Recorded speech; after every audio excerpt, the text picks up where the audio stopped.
امام الانبیاء نبی پاک صلی اللہ علیہ وسلم نے ارشاد فرمایا کم مفحصن قطعاتن،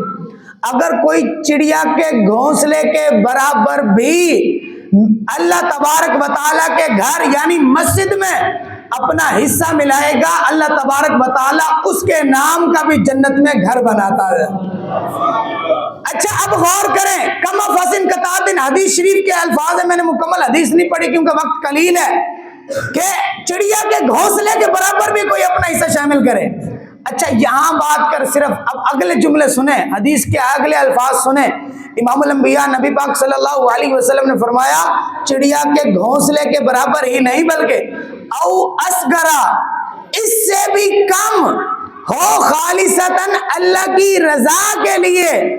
جو اللہ کے گھر کے اندر گویا کہ معلوم ہے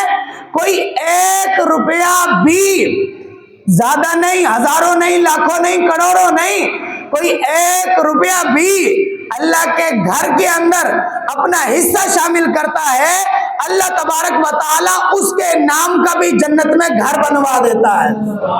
شرط یہ ہے خالصتاً اللہ کی رضا کے لیے ہو، خالصتاً رب ذوالجلال وحدہ لا شریک آپ کی رضا کے لیے ہو، دکھلاوا نہ ہو۔ اگر دکھلاوا کریں گے تو وہ عمل قابل قبول نہیں ہے۔ آپ اللہ کی رضا کے لیے یہ مسجد میں اپنا حصہ شامل کریں، جتنا بھی کرے، کوئی آپ پر قید نہیں لگائی، کسی نے قید نہیں لگائی، ہاں کرے ضرور، کیونکہ محبوب علیہ السلام کی یہ حدیث سنی ہے، محبوب علیہ السلام کا فرمان ہے، کسی دنیا دار کا فرمان نہیں ہے۔ اور پھر اگر ہم یہاں رک کر اگر یہ بات کہہ لیں تو بعید نہیں ہے کہ کوئی دنیا دار کی کوئی مہر لگائے، اس کا وعدہ جھوٹا ہو سکتا ہے۔